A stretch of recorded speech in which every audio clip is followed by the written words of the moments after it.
অভিশাপ বদদুয়াতে এগুলো হচ্ছে। আইএসএফের কোনো ছেলে অশান্তি করে তাকেও ছাড়বো না একজন বিধায়ক হিসাবে, আর অন্য কেউ যদি করে তাকেও ছাড়বো না, একটু মাথায় রাখবেন। ভাঙড়ের মানুষ শান্তিতে থাকতে চায়। প্রথম কারণ যেটা ওনারা বলছেন যে নাকি আইএসএফ মেরেছে, একটা কারণ। দ্বিতীয় হচ্ছে নিজেরা নিজেদের গাড়িতে আক্রমণ করি আইএসএফ এর নামে দুঃসাহ পাচ্ছে। তৃতীয় হচ্ছে এখন যতই হাত মিলাক না কেন পুরাতন একটা আঁচকাঁচকি আছে। খবর পাওয়া গেল শহরে আইএসএফ এর পার্টি অফিস ভেঙে পুড়িয়ে জ্বালিয়ে দেওয়া হয়েছে। দেখুন আমার কাছে তো খবরটা এসে পৌঁছায়নি, প্রথমত। দ্বিতীয়ত আমার ওখানে নেতৃত্বরা আছে, নিশ্চিতভাবে সেটা দেখবেন, ছাড়ের কোনো জায়গা। তবে ব্যাপারটা হচ্ছে এই যে পার্টি অফিস পুরানোর কথা যেটা বলছেন বা হিংসার কথা যেটা বলছেন, খোঁজ নিলে দেখুন 4 তারিখের পরে যে তৃণমূলগুলো বাঁচার জন্য দল চেঞ্জ করেছে, জার্সি বদল করেছে, তাদের দিয়ে হয়তো হয়েছে। কারণ আমরা দেখছি তো বেশ কয়েকটা দিন ধরে রাজ্যের বিভিন্ন প্রান্তে যেভাবে অরাজকতা হিংসা ছড়াচ্ছে, বিভিন্ন প্রতিষ্ঠানে আক্রমণ থেকে শুরু করে বিভিন্ন জায়গায় আক্রমণ কারা চালাচ্ছে, বিজেপি অবশ্যই, কিন্তু তাদের নেতৃত্বে কারা আছে দেখলে দেখা যাবে সে প্রাক্তন তৃণমূলরা। আর 4 তারিখে যারা পড়া হয়েছে, আমরা বিষয়টা দেখব, আমাদের নেতৃত্বরা দেখবে, একটাও ছাড় পাবে না। ভাবেছে কি বিজেপি ক্ষমতায় আছে বলে বিজেপির ঝান্ডাটাকে সামনে রেখে, পদ্মফুল চিহ্নটাকে সামনে রেখে যা ইচ্ছা তাই করে নেবে, এটা কোনোভাবেই মেনে নেওয়া যাবে না, আর হতেও দেবো না। আইনি লড়াই হবে, ছাড় একটা হবে না।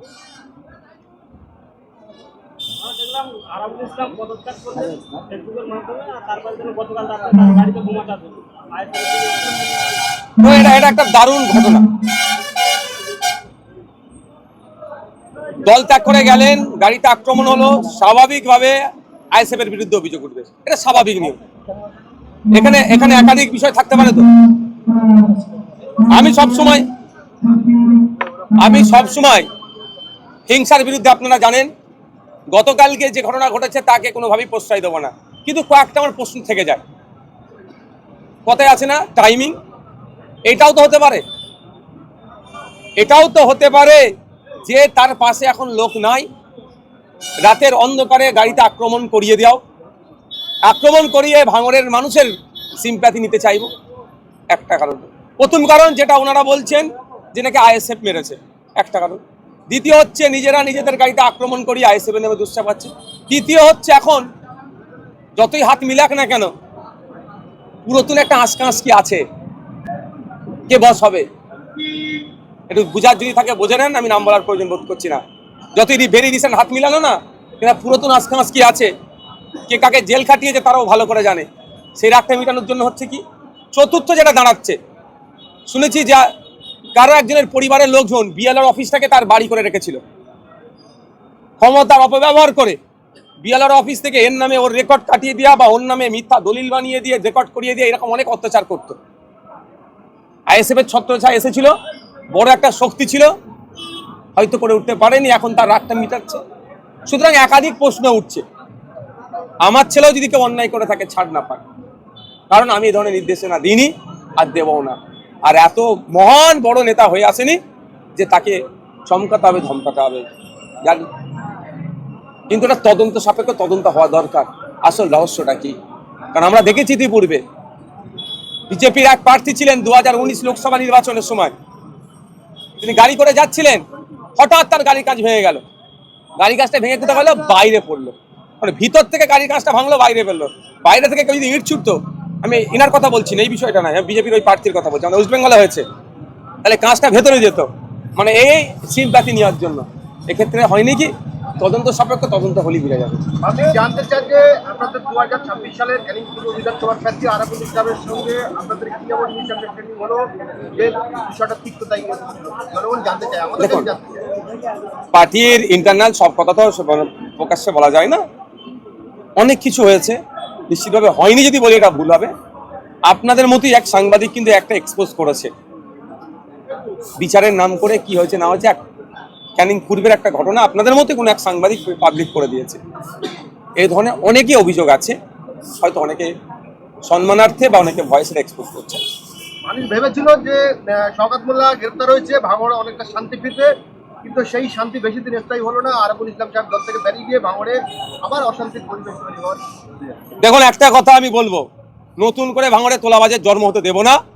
ভাঙড়কে যারা অশান্তি করে তাকেও ছেড়ে কথা বলবো না। যদি আইএসএফের কোনো ছেলে অশান্তি করে তাকেও ছাড়বো না একজন বিধায়ক হিসাবে, আর অন্য কেউ যদি করে তাকেও ছাড়বো না, একটু মাথায় রাখবেন। ভাঙড়ের মানুষ শান্তিতে থাকতে চায়, রাজনৈতিক তোলাবাজদের হাত থেকে ভাঙড়ের মানুষ মুক্তি পেতে চায়। নতুন করে তোলাবাজি আর করতে দেবো না, অনেক হয়েছে। খড়গাছি আপনাদের অনেক কর্মী সমর্থক রয়েছে, তারা পার্সেন্টলি আমাকে বলেছে যে তৃণমূল থেকে যারা আরাবুল ইসলাম সাহেবের হাত ধরে আইএসএফে ঢুকেছে তারাই আমরা আইএসএফের জেল কেটেছি, আমরা আইএসএফের বাড়ি ছাড়া হয়েছি, তারাই এসে আমাদের উপর অত্যাচার করছেন। দেখুন, একটা কথা বলি, আমাদের তো বুথ কমিটি ছিল, একটা 15 জনের বুথ কমিটি ছিল, এখন সেটা এক্সটেন্ড করে 30 জনের অধিক হচ্ছে। আগে তো আমি খুঁজবো আমার ওই 15 জনকে, আর অন্য কাউকে চিনবো না। আজকেও আমাদের এখানে একটা অঞ্চল লেভেলের মিটিং আছে, প্রাণগঞ্জ অঞ্চল নিয়ে মিটিং আছে, বিভিন্ন বুথকে নিয়ে। আমি বুথে বসে থাকি, সে 15টা নতুন ছেলেকে খুঁজবো আমি, যে বন্দুকের সামনে দাঁড়িয়ে লড়াই করেছে। খড়গাছির মানুষ অভিযোগ করছে। হ্যাঁ, বলছি সেগুলো, এগুলো সব বের হচ্ছে তো, আপডেট হবে, চাপ নেই। কেউ ধরে ঢুকিয়ে দিলে হবে না। প্রথম আর খুঁজবো আমার ওই পুরাতন 15 জন, যে এটা ভেবেও যে এবারে যদি আমরা পরাজয় হয় আমাদের বাড়ি ঘর তো জেসিবি দিয়ে ভেঙে দেবে। 2021-এর থেকেও ভয়ঙ্কর অত্যাচার নেমে আসবে আমাদের উপরে, আমাদের খুন হতে পারে ভেবেও যারা দল করেছে 2026-এ আমাদের পাশে দাঁড়িয়েছে, সে লিস্ট তো আমাদের কাছে আছে। সেই 15 জন প্রথম আমার জায়গা পাবে। তারপরে অনেকে লিস্টের বাইরে দল করেছিল, প্রত্যক্ষ পরোক্ষভাবে সহযোগিতা করেছে, তারা জায়গা পাবে। তারপরে যদি কোনো দল থেকে কেউ আসে, অন্য দল থেকে, সেই বুথের আমার 15 জনের আর যা নেতৃত্ব আছে তারা ডিসাইড করবে অমুক দলের ওই নেতাটাকে নেবো কি নেবো না। আমাদের অঞ্চলের নেতা বলে দেবে না যে রাহুল আমাদের যে বুথে কাজ করছে ওই বুথে অন্যজনকে ঢুকিয়ে দাও। ওই বুথের নেতৃত্বরা ঠিক করবে ওই লোকটাকে নিয়ে যেতে পারে কি না পারে না।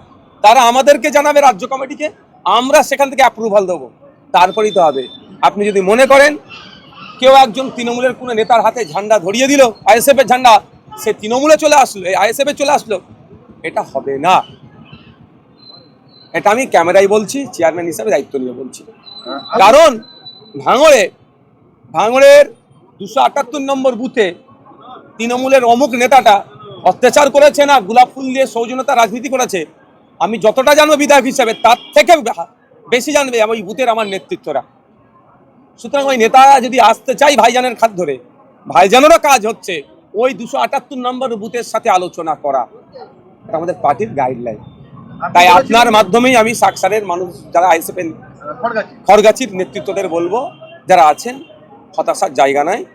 এই সবে 3 মাস হলো সরকার পরিবর্তন হয়েছে, এখন যারা চুরি অন্যায় করে তারা লাভালাভি করছে, তাহলে দেখবেন একটু শান্তি থাকতে হবে না। আপনি আমার সাথে 2021-এর আগে থেকে আছেন, 2024-এ আমার সাথে ছিলেন, আমাদের সাথে 2026-এ আমাদের সাথে ছিলেন, আমরা কোনোদিনই আপনাকে ভুলে যেতে পারবো না। হ্যাঁ, তবে একটা কথা, আপনি পুরাতন কর্মীর নাম দেখিয়ে যদি তোলাবাজি করেন, আপনি আমার পুরাতন কর্মী নাম দেখিয়ে যদি অনৈতিক কাজ করেন, সব থেকে প্রথম আপনাকে ছাড়বো, কারণ আপনার প্রতি সব থেকে ভরসা আমার। আপনি আমার অন্যায়, আপনি আমার সব থেকে কাছের ছেলে, আপনি অন্যায় যদি করেন আপনাকে আগে ছাড়বো, কারণ আপনার কাছ থেকে অন্যায় আমরা আশাই করি না। শওকত মোল্লার বিরুদ্ধে ইউএপিএ ধারায় মামলা রুজু করা হচ্ছে, ইউএপিএ মামলা 2 নম্বরের সেকশন রুজু করা হচ্ছে। ধরুন, ব্যাপারটা সাবজুডিস ম্যাটার, আমি এই বিষয়ে বেশি মন্তব্য করতে পারবো না। শুধু এতটুকু কথাই বলবো, সাধারণ মানুষকে ইনক্লুডিং আমাদের পার্টির এবং আমিও এটা থেকে জ্ঞান নেব যে ক্ষমতার দম্ভ মোটেও ভালো নয়।